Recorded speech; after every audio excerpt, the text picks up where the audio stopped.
So this isn't, and to tee this up, some of this is common sense that we'll probably touch on now, but this is an article from Forbes entitled, "It's Time to Crack the B2B Sales Gender Diversity Code." Now, just that title in its own right is a mouthful, but I'm quoting from the article here.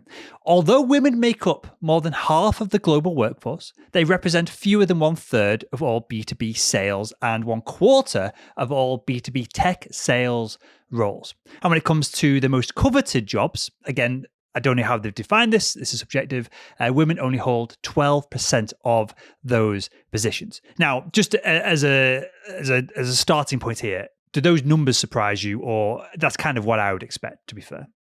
The first part where they say they represent fewer than 1/3 of B2B sales, and I think it tied it into college. And I think there's a mismatch there because it depends on what degree you get, if it's a technical or non-technical degree. So, we can kind of slice and dice that one. And when it comes to coveted sales job, women hold 12% of those positions. And the number seems a bit low to me. I think it should be higher. I thought it would be in the 30, 40 range. So that number does surprise me. That's that low. Sure. Okay. And again, coveted sales roles, and I'll touch on why some of this might be, we need to double take on it in a second. But coveted is obviously subjective. When it didn't say sales roles of estimated earnings of over 500 grand or something like that, which would be a more objective way of measuring this. So I'll carry on quoting. "While gender diversity in B2B sales is severely lacking, company profits are close to 50% higher when women are well represented at executive levels." So again, I'll dissect that slightly in that we're not talking about women at executive levels here. We're talking about women in sales. So that point is almost irrelevant. And you can see where we're going with this audience of there's a few points in this post that we need to clarify. So carry on quoting. "And when women lead sales teams, they deliver higher win and quota attainment rates than their male counterparts." If that is true, if there's data on that, then that's interesting. I did not realize that. Maybe female sales leaders make more empathetic, better sales leaders. Is that fair to kind of ponder on? I did put this in the show notes, but I want to highlight an article, and we'll put it in the show notes. Because I did a Google search right before we got on, and I found an article over at Harvard Business Review that said, "Why women are the future of B2B sales." And the thing is, I kind of agree. I'm taking the lady side. I'm in touch with my feminine side, I guess, today. I'm going to be kind because I've noticed several things. Is that we're living in a world now, and again, the guys are really good. By the way, guys, just go to thisweekinsales.com and tell us why you agree or disagree with me. And so what happens is we're moving into a point in selling, where customers are finding you. What customers are looking for today, I think, is not for you to give them more information. They're not looking for you to take them out to the golf range. They're looking for you to really listen to them, empathize with them, and basically give them the information they want. They want sincere conversations. And women just seem to be better at empathizing, I think. And that's a natural tendency for them. I hate to admit that, but, they're just better at doing that. And if you disagree, again, thisweekinsales.com, let me know what you think. But the person that really drove this point home for me, and I'll give you an example, we copied your show, Shark Tank. Remember, we have Shark Tank here. And what was it over there? It was something else over there. Dragon's Den. Dragon's Den. Oh, so it was a tougher name. It was a tougher name. I was messing with you. I was trying to offend you by calling it Guppy Tank, but you didn't take the bait. Anyway. Oh, that was a good point at the end, though. Kevin O'Leary was being interviewed, and it's on YouTube somewhere. I guess if I'll find out, I'll give us the link so we can put in the show notes. And he said something interesting, because look at the phrase, read the phrase here. When women lead sales teams, they deliver higher win and quota attainment rates than their male counterparts. And Kevin O'Leary tells a story about all these businesses he's invested in, much like the show over there. And he highlighted something. He said, "I would rather hire women as executives than men." And he said, now before you jump at me, let me tell you why. And to summarize it very quickly, he said, the men, I don't know if it's bravado or whatever it is, they give you these unrealistic numbers. And they just, you got to hit these numbers, a la Greg Cardone, right? Sure. A la Gary Vaynerchuk, a la whoever is aggressive, Wolf of Wall Street, get the numbers, just close the deal. Where the women would set reasonable goals and would hit their number more consistently. And then here was the final point he threw in. I just thought this was really interesting. He said, because of the way they manage their sales force, the men, executives, leaders, had a higher turnover rate than the women.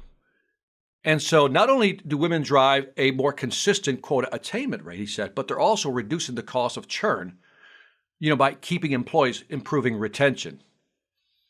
Those are my 2 cents. I love the way you used somebody else to share that point so that it can't come back and bite yourself in the ass.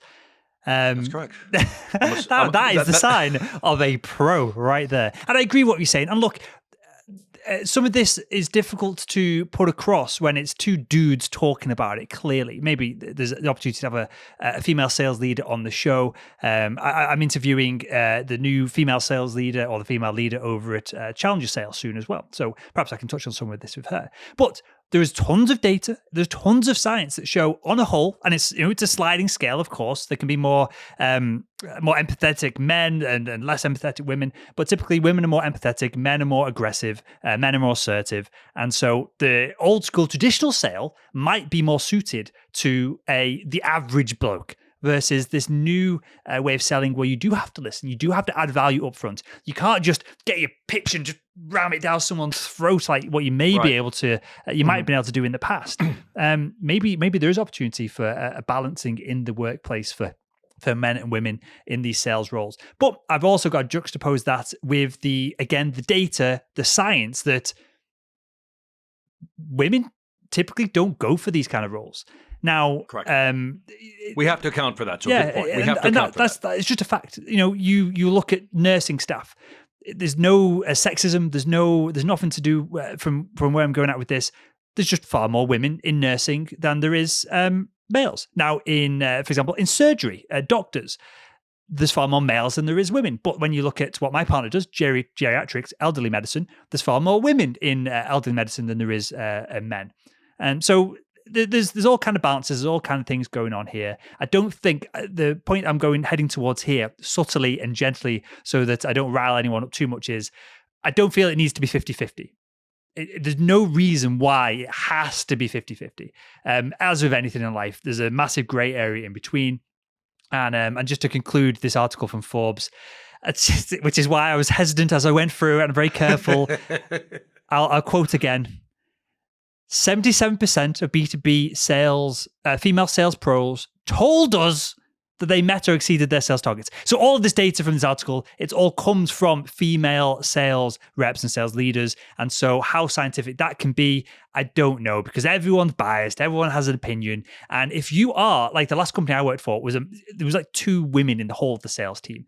And rightly or wrongly, it was a bit of a boys' club. I didn't really fit in there either, to be fair, because they hired lots of ex-professional athletes and people like that. And I'm this kind of science nerd, like producing content, that side of things. So I always hit my target, always did well, but I wasn't quite in that club. And so I can only imagine what some of the female sales reps in the team probably felt like as well. There's all kind of biases and there's all things going on here, isn't there? What's interesting about you just highlighted it, and I think this is really real, what you're highlighting, and that is women, and I'll be gentle about this, say it's a boys' club, right? But you took it from a boy's perspective, so to speak, man's perspective, and said, hey, I'm not in that boys' club because I'm not an athlete. I felt the same way. I had a underprivileged upbringing, so I didn't know anything about golfing or anything, so I was never invited to certain things, right? Or certain events, and I was left out of that club. So to some extent, we're all kind of sometimes left out of that boys' club, whatever that boys' club is. And so I don't know where I'm going with that, but it's like we all have our issues because everybody thinks we're just, I think too often we're homogenized as that man group over there. But not everybody in the man group is in the man group. There's another level of man groupiness. I don't know. I don't know. But anyway, you get the idea. You're right, and I get it, and hopefully the audience will have empathy of what we're saying here as well. And as I said, there was quite a few clicks in the last organization that I was in. Again, I always hit target. Everyone was happy with me. My sales manager and me fell out a bunch of times, but at the end of the year, it was always fine because the targets would be crushed, right? And that's all that should really matter in these organizations. But as I said, I didn't fit in with a bunch of these clicks. To be quite honest, a bunch of the athletes and they'd all hang out, they'd all be there kind of like exchanging gym stories. They're all a bit thick. They're not the kind of people that I necessarily wanted to spend time with out of work anyway. So it's not like I felt that I was being repressed or anything like that by not spending so much time with these individuals. For me, it was just a job, and that was what it was.